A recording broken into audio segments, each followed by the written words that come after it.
Welcome to my show, simply entitled Women Influencers. I am Veronica Malolos, CCIM, founder and CEO of the Capstack Group of companies, providing commercial real estate development, brokerage, and property management services in the greater Orlando area. Today's guest is Sabrina Johnson, a young engineer who has found peace and comfort through music, eventually developing a budding musical career. Hers is a story that is truly inspirational. Please don't forget to hit that thumbs up button and subscribe below. I welcome your comments and please share with someone who can benefit from this podcast. Hello, Sabrina. How are you today? Hi, Veronica. I'm good. How are you? I am great. Let me tell you, before we begin, I wanted the audience to know that we actually met on a recent cruise in the Caribbean, right? Yes, yes. It was so awesome. You have such a great family. And so I'm just so excited to have you today. So thank you for being my guest. Thank you for And having I'm me. absolutely. And I wanted to start with your story. If you don't mind, I'm going to jump right in. So, Sabrina, tell us about how you grew up in your environment and how you got to where you are today. So, I was born and raised in Maryland. My parents immigrated to the US from India, so that makes me a second generation South Indian American. Growing up, my parents were big on uh, hard work and work ethic, so they signed me up to like several extracurriculars. And at the time, it was overwhelming, but I'm super grateful now because it's actually one of the reasons why it fueled my passion for music and songwriting. I did everything from Indian classical dance, which is also known as Bharatanatyam, and that taught me discipline and storytelling, to classical piano and singing in my church choir.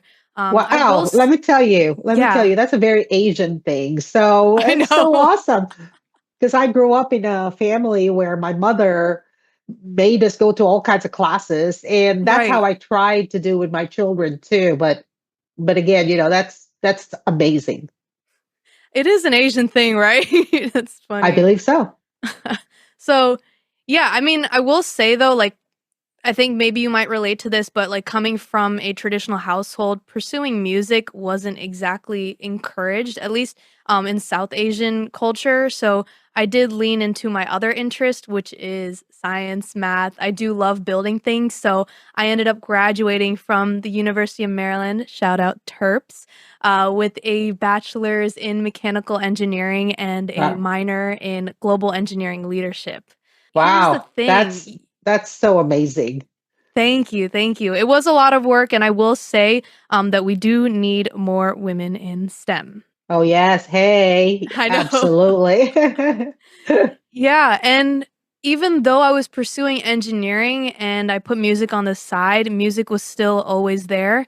And I will say in college, I went through a lot of dark moments, which was the worst in college. Actually, I dealt with a lot of trauma and mental health related issues, and it was really bad at the time, kind of to the point where I didn't want to exist. And music is what really got me out of it. Music was honestly my therapy.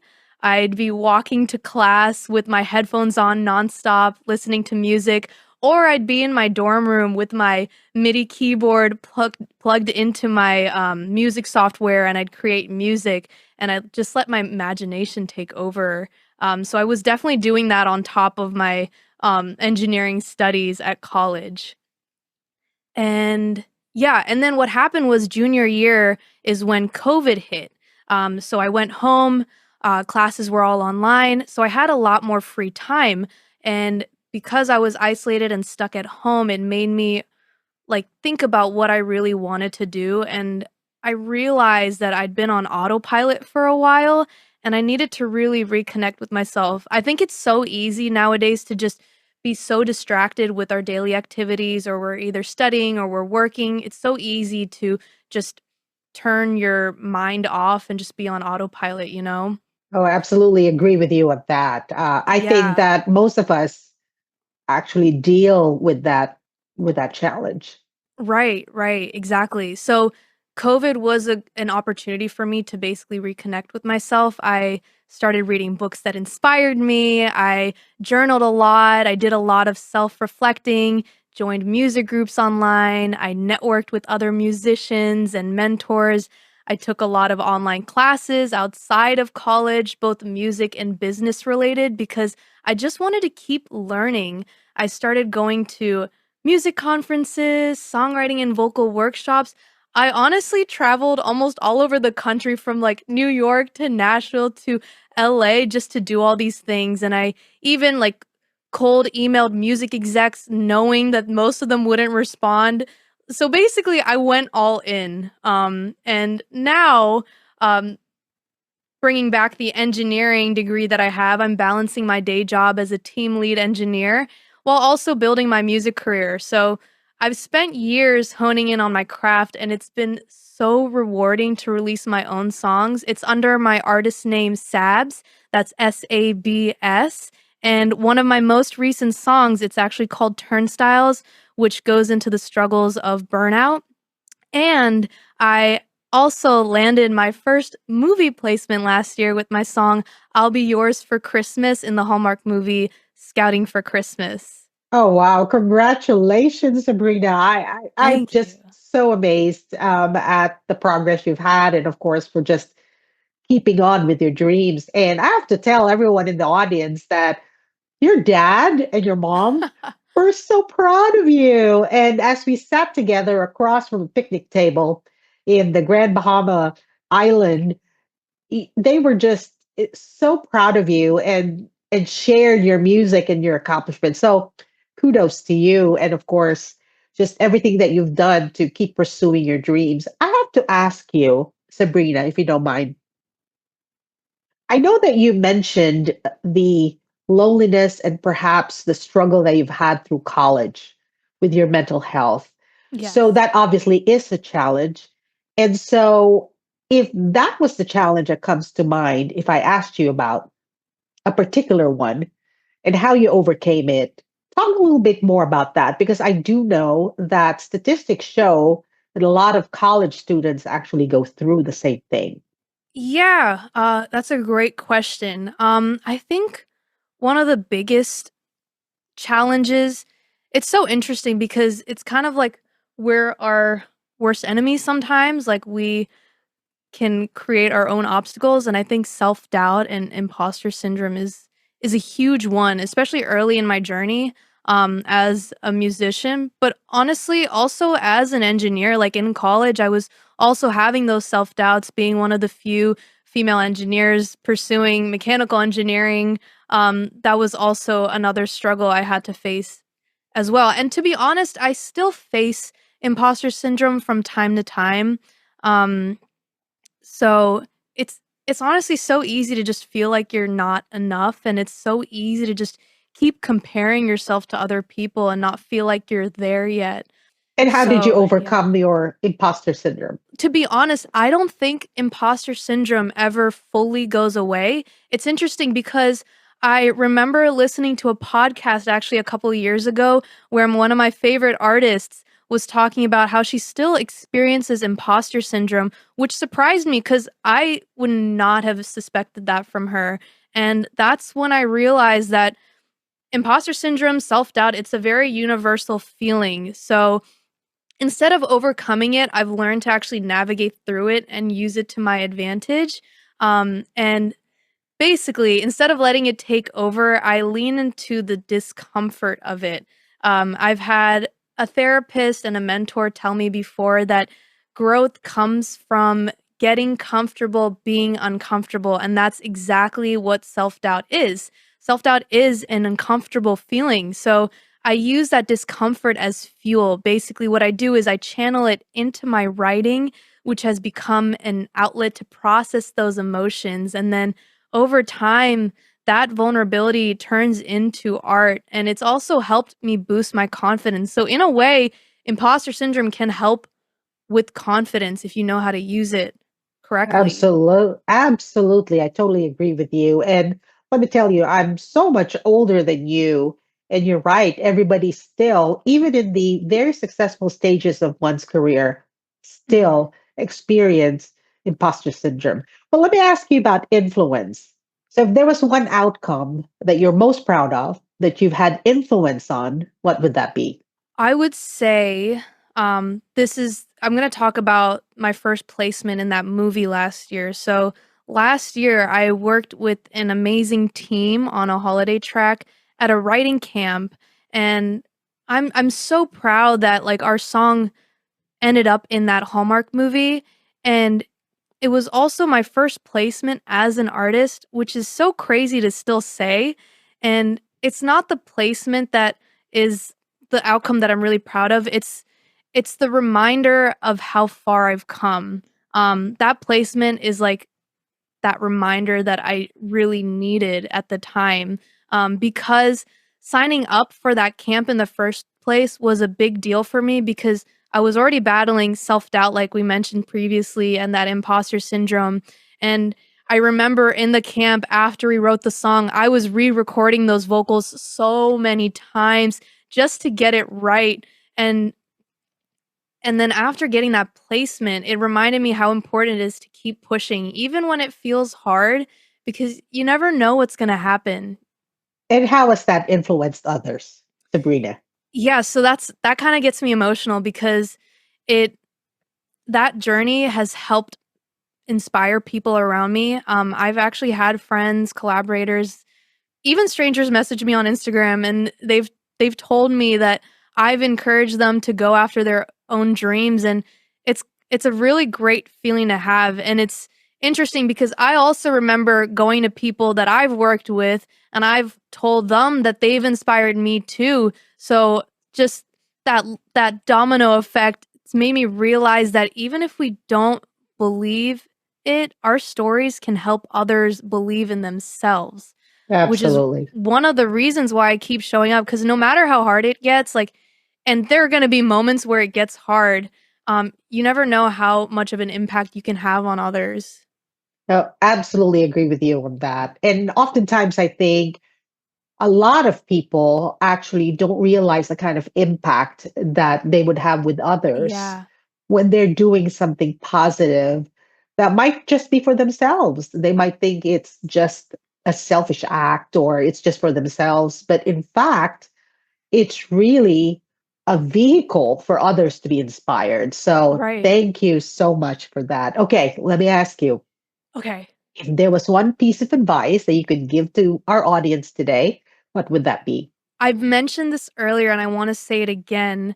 It's learning to be comfortable being uncomfortable. Uh, and another huge thing is your story, with all its ups and downs, good and bad and everything, all of it has value. So, um, even in the moments where you feel unseen or you feel defeated, your authenticity is your superpower. I really believe that when you embrace your unique voice and you share it unapologetically, you'll find the people who are meant to connect with you. So I would say, like, don't dim your light because you're afraid of standing out. Stand out, let that light shine. It's okay to be afraid. It's okay to feel uncomfortable. I think we owe it to ourselves to be our true selves.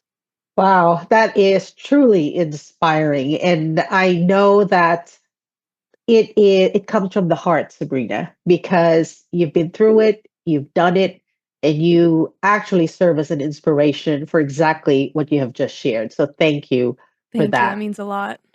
All right, Sabrina, we've come to the portion of our interview where I Aw. get to pass on the mic to you and you get Okay. to ask me a question. So please go ahead. Yeah, so we've talked about self-doubt and imposter syndrome in this podcast, and something I wanted to ask you was, were there ever moments when you yourself experienced self-doubt or doubt in general in your path, and how did you push through it to build this platform to inspire others, especially women? Because I love what you're doing, and this podcast is awesome.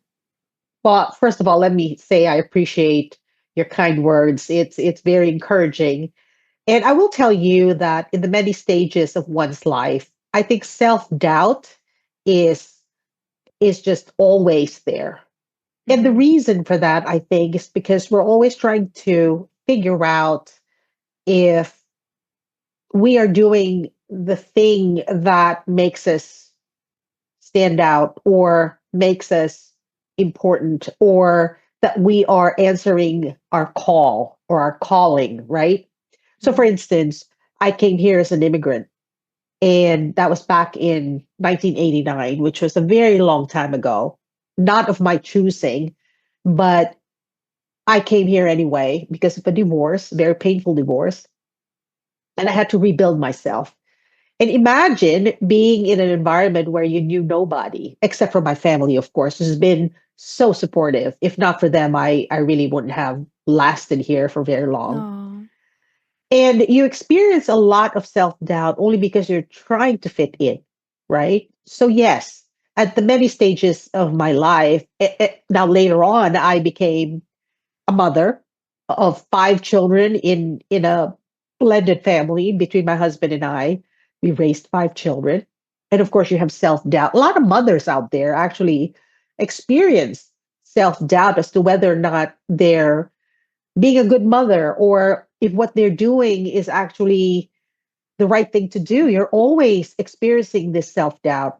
And then as I built my career, of course, I wasn't sure if this is really what I'm supposed to be doing or if I'm even capable or qualified to do what I'm doing. But like you said, you just push through. Number mm, one, as an immigrant, I pushed through because I had to. Number two, as a mother, again, because you really had no choice.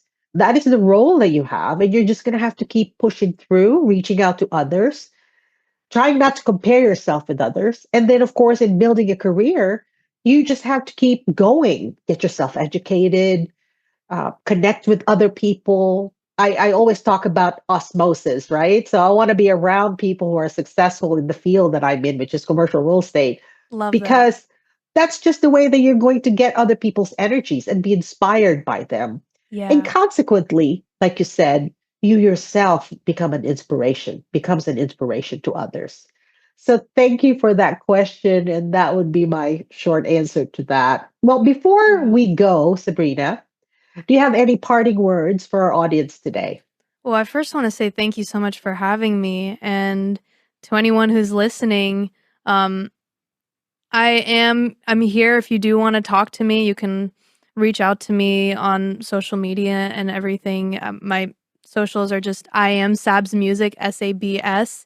Uh, again, like I said, it's okay to be uncomfortable and life can be hard and it's okay not to be okay. I love that. I really do love that, Sabrina. Well, I want to thank you once again for spending the time with me today. I think this Thank is you. one of the most inspirational episodes I've ever recorded. So, Oh, and you're a young person, so please take that and just keep going and just fly because you can. Thank you again and have a very, very successful 2025. you as well. Happy 2025. It's crazy that it's already 25. I know, I know. All right, take care. You as well. Bye.